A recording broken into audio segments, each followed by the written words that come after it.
চেষ্টাৰ অসাধ্য একো নাই, এই কথা আখৰে আখৰে প্ৰমাণিত কৰিছিল এডল্ফ ডেজলাৰ আৰু ৰুডল্ফ ডেজলাৰে। গাইজ, মই এতিয়া এডিডাছ আৰু পিউমা ব্ৰেণ্ডৰ ইতিহাসৰ বিষয়ে ক'বলৈ লৈছোঁ। এডিডাছ আৰু পিউমা ব্ৰেণ্ড বিশ্বৰ আটাইতকৈ ডাঙৰ স্পৰ্টছৱেৰ কোম্পানী কেনেকৈ হ'ল, এই কথা জানিবলৈ এই ভিডিঅ'টো সম্পূৰ্ণকৈ চাওক।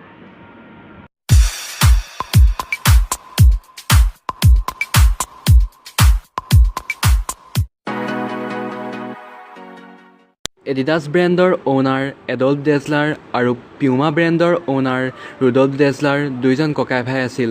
এডল্ফ ডেজলাৰৰ নিকনেম এডি আৰু ৰুডল্ফ ডেজলাৰৰ নিকনেম ৰুডি আছিল।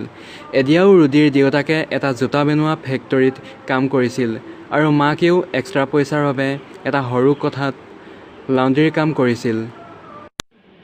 লণ্ড্ৰী মানে কাপোৰ কানি ধোৱা মেলা কৰা। এডি আৰু ৰুডিয়ে পঢ়া শেষ কৰি দেউতাকৰ সৈতে জোতা বনোৱা ফেক্টৰীত কাম কৰিছিল। এডি আৰু ৰুডি দুয়োজন ভাল ফুটবল খেলুৱৈ আছিল। সিহঁতে ফুটবল খেলিবলৈ দেউতাকে বনোৱা জোতা পিন্ধি আৰাম নাপাইছিল, অৰ্থাৎ ফুটবল খেলিবলৈ কষ্ট হৈছিল। সেইবাবে তেওঁলোকে নিজৰ বাবে আৰু লগৰীয়াৰ বাবে জোতা বনাবলৈ আৰম্ভ কৰিছিল। আৰু তেওঁলোকে দেখিলে যে মানুহবোৰে তেওঁলোকৰ জোতাবোৰ ভাল পাবলৈ ধৰিছে, আৰু তেওঁলোকে মাকৰ লণ্ড্ৰী ৰুমৰ পৰাই জোতা বনাবলৈ লাগিল। লাহে লাহে তেওঁলোকৰ জোতা বহুত মানুহৰ ওচৰলৈ গ'ল। 1924 চনত দুয়োজন লগ লাগি ডেজলাৰ ব্ৰাদাৰ্ছ নামৰ এটা কোম্পানী খুলিলে।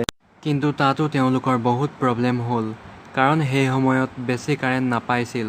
সেইবাবে তেওঁলোকে চাইকেলৰ পেডেল ইউজ কৰিব লাগিছিল।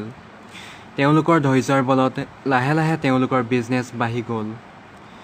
তেওঁলোকৰ বিজনেছ ভালদৰে সফল হৈছিল 12 বছৰ পিছত 1936 চনত ছামাৰ অলিম্পিকত, যেতিয়া যিকোনো প্ৰকাৰে সেই সময়ৰ তাৰকা জেছ অউন্সক নিজৰ জোতা পিন্ধি খেলিবলৈ ৰাজি কৰিছিল।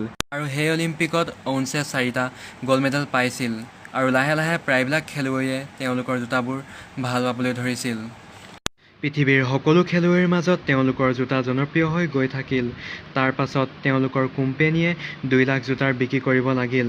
সেই সময়ত দুই ককাই ভাইৰ মাজত কিছুমান ৰাজনৈতিক কাৰণত বিভেদ হৈ গ'ল আৰু তেওঁলোকে বেলেগ হোৱাৰ কথা ভাবিলে। তাৰ পাছত এডল্ফে নিজৰ এটা কোম্পানী খুলিলে, যাৰ নাম তেওঁ নিজৰ নিকনেম আৰু চাৰনেমক মিলাই এডিডাছ দিলে, আৰু আনফালে ভায়েক ৰুডল্ফে ৰুডা নামৰ এটা কোম্পানী খুলিলে, যাৰ নাম পাছত তেওঁ পিউমা দিলে। তাৰ পাছত দুয়োটা কোম্পানী বহুত আগবাঢ়ি গ'ল আৰু জোতাৰ লগতে বেগ, টি-চাৰ্ট, টয়, ঘড়ী, চশমা আদি তৈয়াৰ কৰিব লাগিল। আৰু এতিয়া দুয়োটা কোম্পানীয়েই বিশ্বৰ আটাইতকৈ ডাঙৰ স্পৰ্টছৱেৰ কোম্পানী। বন্ধুসকল, মানুহৰ যদি দৃঢ় মনোবল আৰু ধৈৰ্য্য থাকে, তেন্তে তেওঁ এদিন হ'লেও নিজৰ লক্ষ্যত উপনীত হ'ব। ধন্যবাদ। হাই গাইজ, ভিডিঅ'টো যদি চাই ভাল পালে লাইক কৰিব, কমেণ্ট কৰিব আৰু শ্বেয়াৰ কৰিব, আৰু লগতে আমাৰ চেনেলটো ছাবস্ক্ৰাইব কৰিবলৈ নাপাহৰিব।